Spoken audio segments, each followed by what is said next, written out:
Tralles était situé entre le Méandre et le Caïstre.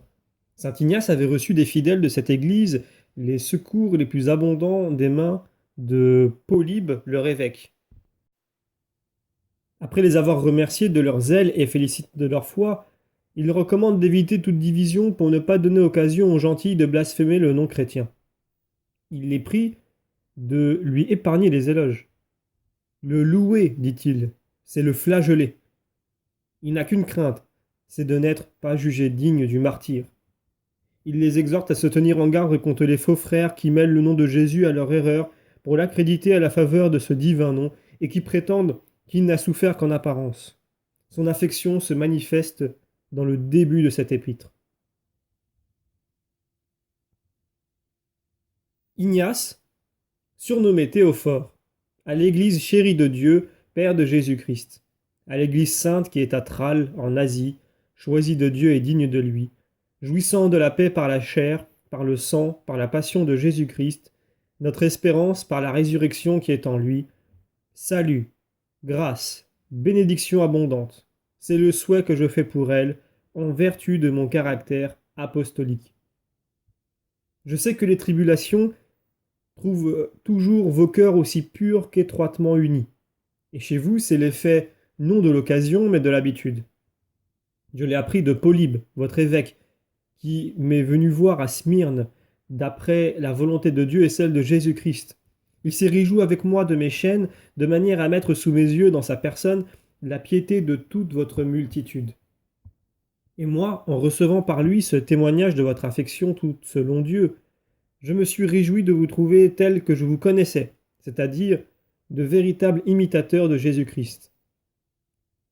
Soumis, ainsi que vous l'êtes, à l'évêque, comme à Jésus-Christ lui-même, ce n'est plus selon l'homme que vous me paraissez agir, mais selon Jésus-Christ mort pour nous, afin que la foi en sa mort nous assure la vie.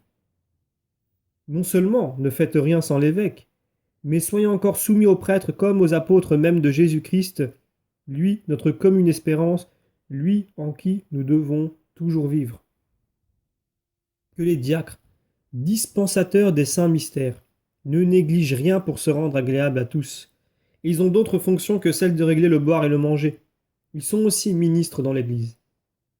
Qu'ils redoutent comme le feu de prêter contre eux des armes à la médisance. Tous les fidèles, de leur côté, doivent respecter les diacres comme préposés par Jésus-Christ, l'évêque comme l'image de Dieu, le Père, les prêtres comme le Sénat de Dieu, ne faisant qu'un avec les apôtres. Sans ce parfait accord, il ne faut plus parler d'Église. Ici, mes sentiments sont les vôtres, j'en ai la certitude. J'ai reçu, et j'ai encore près de moi, dans la personne de votre évêque, le modèle de votre charité. Son extérieur seul est une prédication. Sa douceur fait toute sa force. Il imprime le respect aux païens même. Ceux-ci, j'en suis sûr, applaudissent à mes éloges. J'ai de hautes pensées de Dieu, mais je connais ma faiblesse et je crains de périr par la vaine gloire. Jamais je n'ai dû plus me craindre moi-même, ni mieux sentir le besoin d'être en garde contre les éloges. Me louer, c'est en quelque sorte me flageller. Mon bonheur est dans le martyre. Mais en serais-je trouvé digne? Je n'en sais rien. L'envie du démon contre moi me paraît pas aux yeux de tous. Sa fureur n'a jamais été plus active. J'ai donc besoin de l'humilité qui terrasse le prince de ce démon, de ce monde. Ne pourrais-je pas toutefois vous parler des choses du ciel? Mais vous, encore petits enfants dans la foi, pourriez-vous me comprendre? Pardonnez-moi si j'ai craint de vous nuire par une nourriture qui serait trop forte pour vous en ce moment. Et moi, malgré les chaînes que je porte et la haute intelligence qui m'a été donnée des choses célestes, bien que je connaisse les différents ordres des anges, les rangs des principautés, les choses visibles et invisibles, suis-je pour cela un vrai disciple? Que de vertus me manquent pour ne plus manquer à Dieu. Je vous conjure, ou plutôt ce n'est pas moi, mais la charité de Jésus-Christ qui vous prie de ne point chercher d'aliments hors de lui, de vous éloigner de toute plante étrangère, je veux dire l'hérésie. L'hérétique mêle le nom de Jésus-Christ au venin de son erreur et l'accrédite en la couvrant de ce grand nom comme ceux qui donnent dans une agréable liqueur un poison mortel. Faute de le savoir, on boit la mort avec un funeste plaisir. Mettez-vous en garde contre ces hommes, vous éviterez leurs pièges. Si vous viviez exempt d'orgueil et toujours étroitement unis à Jésus-Christ, à la doctrine des apôtres. On est pur dans l'enceinte de l'autel, impur hors de là, c'est-à-dire que la pureté de conscience ne se trouve point hors de la communion de l'évêque, des prêtres et des diacres. Je sais que rien de semblable n'existe parmi vous, mais, connaissant les pièges de l'ennemi, j'ai voulu, comme un père plein de sollicitude, vous prémunir contre eux, vous, mes fils si tendrement aimés. Ranimez donc en vous l'esprit de douceur et de patience. Renouvelez-vous aussi dans l'esprit de force et de charité, dont l'une est figurée par la chair, l'autre par le sang de Jésus-Christ. Soyez sans aversion contre vos frères, afin de ne laisser aucun prétexte aux païens, et qu'ils ne puissent s'autoriser dans l'imprudence d'un seul d'entre vous pour calomnier l'assemblée des fidèles. Malheur, dit l'Écriture, à celui qui devient une cause de blasphème contre le nom du Seigneur par l'infidélité de sa conduite. Fermez donc vos oreilles lorsqu'on vous parle sans Jésus-Christ.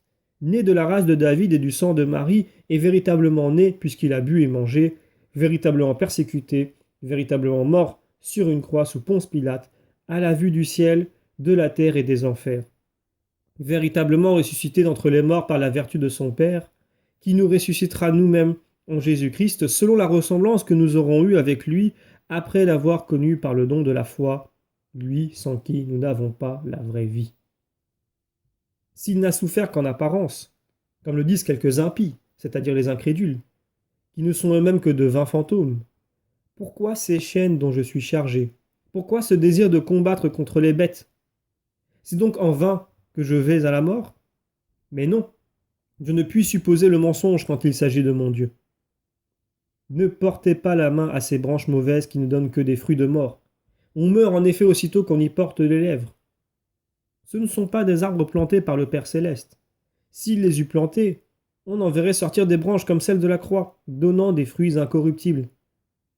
Le Seigneur vous invite à les produire, ces fruits de vie, par les mérites de sa passion, vous qui êtes ses membres. Or, le chef ne peut être sans les membres. Dieu nous a fait la promesse de cette union intime avec lui, union qui nous met en possession de lui-même. C'est de Smyrne que je vous salue, ainsi que les églises de Dieu qui s'y trouvent avec moi et qui m'ont donné tous les soulagements que réclament le corps et l'esprit. Les chaînes que je porte dans le long circuit que je fais, priant sans cesse le Seigneur qu'il me donne d'aller à lui, ces chaînes vous supplient et semblent vous dire « Persévérez dans l'union. Priez les uns pour les autres. » Il est juste que chacun de vous, et surtout les prêtres, soutiennent l'évêque au milieu de ses travaux, pour la gloire de Dieu, pour celle de Jésus-Christ et des saints apôtres. Je désire ardemment que vous m'écoutiez dans un véritable esprit de charité, de peur que ma lettre ne soit un témoin qui dépose un jour contre vous. Priez donc pour moi, qui ai tant besoin de cette marque de votre amour, pour obtenir, de la miséricorde divine, que je sois jugé digne d'entrer en possession de l'héritage qui m'est destiné et que j'évite le malheur d'être réprouvé. Les fidèles de Smyrne et d'Éphèse vous saluent avec la plus vive tendresse. Souvenez-vous dans vos prières de l'église de Syrie, dont je ne mérite pas de faire partie, moi le dernier de tous. Fortifiez-vous dans l'esprit de Jésus-Christ, soyez soumis à l'évêque et aux prêtres, ainsi que Dieu vous le commande. Que chacun de vous en particulier aime tous les autres. Oui, aimez-vous mutuellement et que rien ne puisse désunir vos cœurs. Que l'esprit qui m'anime vous épure de plus en plus, non seulement tandis que je suis avec vous, mais aussi quand je jouirai de mon Dieu. Je suis encore placé au milieu des périls, mais Dieu, fidèle à ses promesses, exaucera par Jésus-Christ vos prières et les miennes. Puisse-t-il vous trouver sans tache.